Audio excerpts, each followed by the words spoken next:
So hi guys, I hope you don't mind me going portrait style to here today because you need to see my whole body. But just wondering if you come across this book. You probably haven't.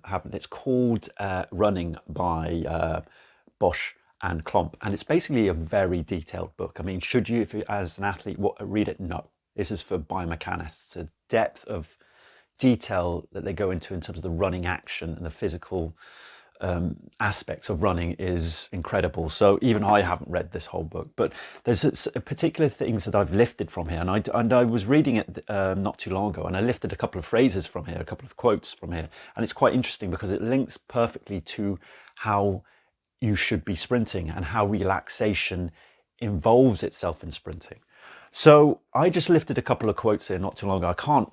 I simply tried to find it in this book and I couldn't find it. It's so detailed. So I don't know where it's from, but it's in part of the book here.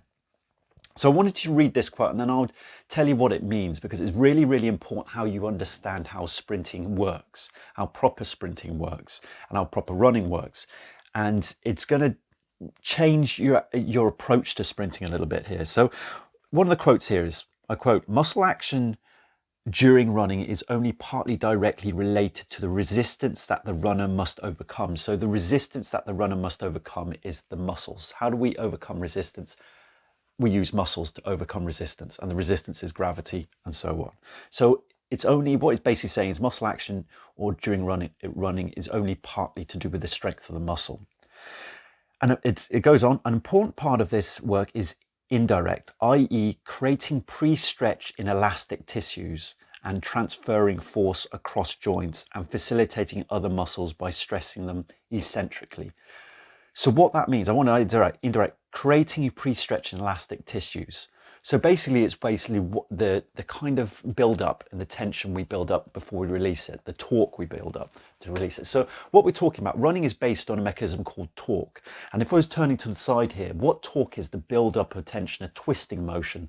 And it's the build up of tension before it's releasing. It's like an elastic band where you pull it, and then you let it go and it releases. Well, running works, the body works in the same way when it's running. So what this means is when you're actually running, let's say that in your case, the left leg comes forward like this and the arm comes back. That's how running happens.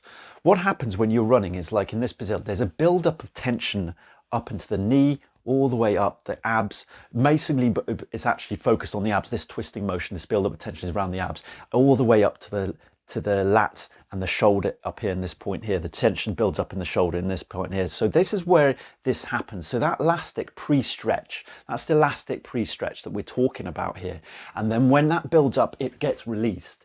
As again, it's either like an elastic band that gets tensed, and then you release it, or it's like a coiled spring. It's build, and then you release it there. So what that quote is saying, it's less to do with the strength of the muscle. It's to do with the build up of the relationship with the muscles and the build up of tension in the muscles before it's released.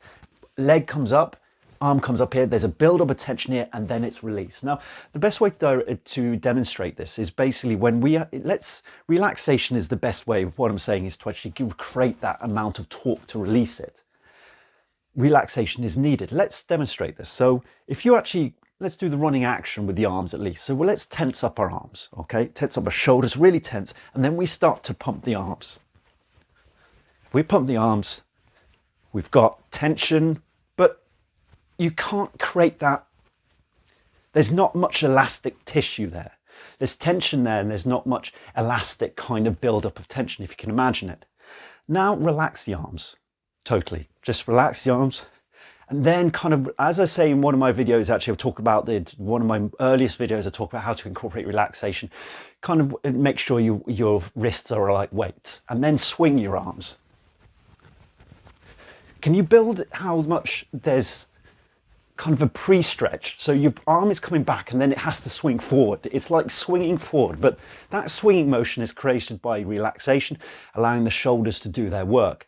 And when you got that kind of relaxation, you've got more arm action, you've got more kind of range of motion. And because when that comes with that range of motion, more range of motion, that causes more torque and twisting and elastic energy. That relaxation causes more torque and elastic energy for it to power through. That's why relaxation is so important.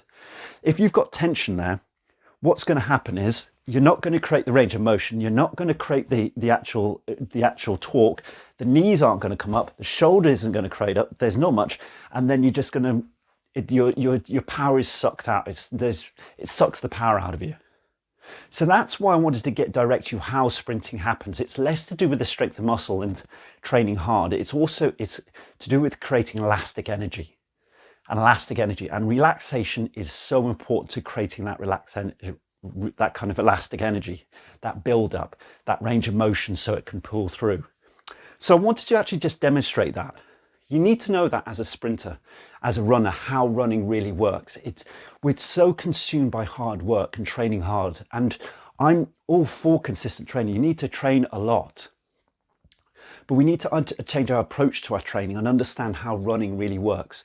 It's less to do with gaining strength. It's partly to do with gaining strength. Of course it works, but we need to understand how we can use that strength and power to its best. And to use that strength and power to the best, we must be able to build up that elastic energy in running.